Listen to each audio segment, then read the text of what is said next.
Miscellaneous Writings, Book 4, by C. H. Mackintosh, The Call of God, Abraham and Lot. By faith Abraham, when he was called, went out, not knowing whither he went. Hebrews 11 verse 8. C. H. Mackintosh. Genesis 13. This beautiful chapter shows us the man of faith recovering himself, through the faithfulness and loving kindness of God, who never allows such to wander far or tarry long away. The gold and silver, the flocks and herds of Egypt, could not long prove a satisfying portion for Abram, while deprived of his tent and his altar, and he therefore once more, in the renewed energy of faith rises, as it were, from the dust of Egypt, and retraces his steps to the land of promise. Happy recovery. Certain evidence of a fixed and honest purpose to serve the Lord. The ship may be tossed by the waves and the winds, but the magnet still points to the north. But some expressions in the opening of this chapter confirm most fully a thought already expressed, namely, that Abram gained nothing, as before God, by his visit to Egypt. Thus, for example, Abram went on his journeys, to the place where his tent had been at the beginning, to the place of the altar which he had made there at the first. Ver 3-4. The words, beginning, and, at the first, prove that Abram had made no progress while in Egypt, but that, while there, all his time was, as it were, lost. No doubt he learned a wholesome lesson, and it is well when by our failures, we learn to distrust our own hearts, and dread the pernicious influence of the world. Abram learnt that there could be no tent or altar in Egypt. It is only faith that can enable a man to raise an altar or erect a tent, but in Egypt all is sight and not faith, and hence, the moment Abram set his foot there he ceased to show forth the genuine fruits of faith, the very principle which led him to leave the land of promise. Led him, at the same time, to relinquish his character as a stranger and a worshipper. How forcibly are we here reminded of a proposal made long after this, by a king of Egypt, to Abraham's seed. And Pharaoh called for Moses and Aaron, and said, Go ye, sacrifice to your God in the land, Exodus 8 verse 25.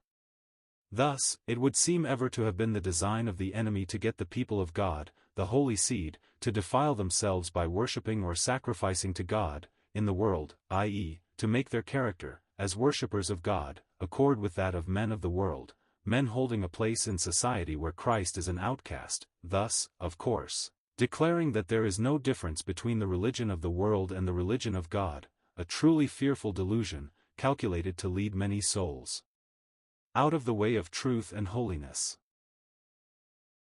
It is most sad to hear, at times, those who surely ought to know better, in order, as they say, to manifest a liberal spirit, speaking of the religion of the world in all its multiplied forms, as if it were all right, or, as if it were a matter of total indifference whether we remained in communion with error or not. Oh, let us not be deceived. God's principle of separation is as strong and as binding today as it was in the days of Abram or Moses. Come out from among them, and be ye separate, and touch not the unclean thing, must hold good as long as the unclean thing exists, nor can any outward form alter the character, the true essential character of the unclean thing, so as to make it a clean thing. Moses, then, was not liberal, in the above acceptation of the word, for he at once refused to countenance the religion of the world. It is not meet so to do. Memorable words. Would that there were more amongst us who, when invited to countenance the religion of the world, would reply, It is not meet so to do. Abram could not worship in Egypt, neither could his seed. But Abram had more difficulties than one to encounter in his course. The path which every man of faith is called to tread lies between two dangerous extremes. One is the temptation to return to the world, the other, to strive with brethren by the way. Abram had just recovered himself from the effects of the former, and we have now to behold him buffeting the latter. The moment Abram emerged from Egypt, he appeared in a special manner to move under a new responsibility, namely, responsibility to his brother to walk with him in harmony. While in Egypt, this responsibility stood quite in the shade.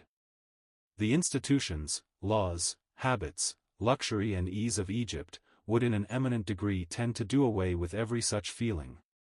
All these things would have had the effect of erecting barriers around each individual, tending to prevent him from recognizing the fact that he was his brother's keeper. Nor is it otherwise now. So long as we continue in the world, the religious world, as it is termed, we shall find ourselves completely relieved from the difficult task of being our brother's keeper. Those who advocate a continuance therein may deny this fact, but it is all in vain, for Scripture and experience alike demonstrate it. Abram and Lot did not strive in Egypt. And a religious establishment presents this attraction at least, and it is by no means a feeble one, it effectually prevents brotherly collision, and, of course, where there is no collision there can be no strife, no dispute. Where collision takes place, there must be either grace to enable us to walk in unity of mind, or strife and contention. But Egypt saps the very springs of grace by leading us out of a place of simple dependence upon the Lord, for dependence ever genders grace and forbearance, and because she does so, she, at the same time, teaches us, or attempts at least to teach us, that we do not need grace, by leading us into a sphere in which responsibility to brethren is never realized. Thus the need is not felt, weakness is mistaken for strength, folly for wisdom. When the Christian at first starts on his course, he fondly dreams of nothing but perfection in his fellow Christians, but in this he soon finds himself mistaken, for we have all our infirmities, and as the Apostle states, in many things we offend all. But why, we may ask, was there such a speedy development of infirmity upon their coming up out of Egypt? Because they were now called to walk in the power of a naked principle, without any of the props or barriers of Egypt. They were called to walk by faith, and faith works by love. Now, the Canaanite, etc., was then in the land. This should have acted as a hindrance to any strife between brethren, for the Canaanite cannot understand anything about the infirmities of believers, and he therefore puts all their failure down to some defect in the principle professed. But in every strife between brethren, there must be fault somewhere. In the contention between Paul and Barnabas there was fault somewhere. Nor can we be at any loss to decide where it lay. Barnabas wished to take his relative with him, but this relative had before proved himself unfit, or at least unwilling, to endure hardness, therefore it could not have been with a single eye to the Lord's work that Barnabas desired his company. The Lord himself, too, at once takes Paul's side of the question by providing him with a dear son and fellow laborer, in the person of Timothy, with whom he had none like-minded. So it is exactly in the case before us. We can have no hesitation in asserting that Lot was the man in error here. Lot does not appear to have fully got rid of the spirit of the world, and where there is this spirit predominating in any one he will ever find the path of faith too straight for him to walk in, and so it was, they could not dwell together. If, then, it be asked on what grounds one would pronounce Lot to have been in the wrong, the answer is, first, Lot's subsequent conduct, and, secondly, the Lord's dealings with Abram, after that Lot was separated from him. What then did Lot do? He lifted up his eyes. This is ever our mode of acting when not under the direct power of faith. Whenever we lift up our eyes without divine direction, we are sure to go wrong. I say, without divine direction, for we find the Lord afterwards directing Abram to lift up his eyes, but then that was totally different from Lot's act, which was simply the suggestion of mere human wisdom and foresight. Human wisdom and foresight, however, can never assist our progress as men of faith. No, quite the reverse. Human wisdom will ever suggest things which, if acted upon, will lead us right athwart the path of a man of faith. Therefore Lot, in lifting up his eyes, could not penetrate beyond the things that are seen and temporal. Such was the utmost bound of his range of vision. The things on which his eyes rested were those with which he had been conversant while in Egypt. As we read, he beheld all the plain of Jordan, that it was well watered everywhere, like the land of Egypt. Ver. 10. Here we observe that Lot had never been really detached in heart and affection from Egypt. He had never learnt the vanity and unsatisfactoriness of all her resources in the light of a better order of things. He had never contrasted her with that city which has foundations, whose builder and maker is God. In a word, he, having put his hand to the plough, was now beginning to look back, and thus to prove himself unfit for the kingdom of heaven. There is a striking notice of all this afforded in the opening verse of this chapter. Abram went up out of Egypt and Lot with him.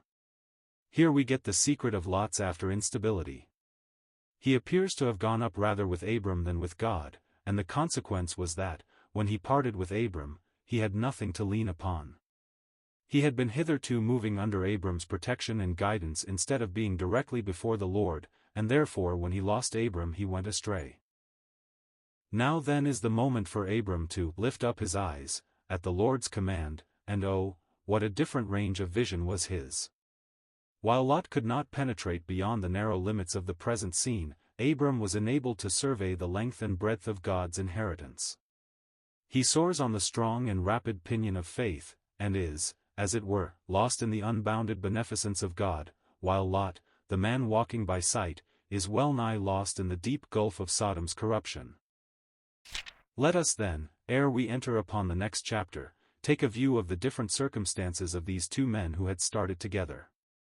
Lot lifted up his eyes, and the prospect on which they rested was, as might be expected, such as suited his natural desires, well-watered plains, which, however fair in man's view, were nevertheless, in the sight of the Lord, filled with exceeding wickedness. Compare verses 10 and 14.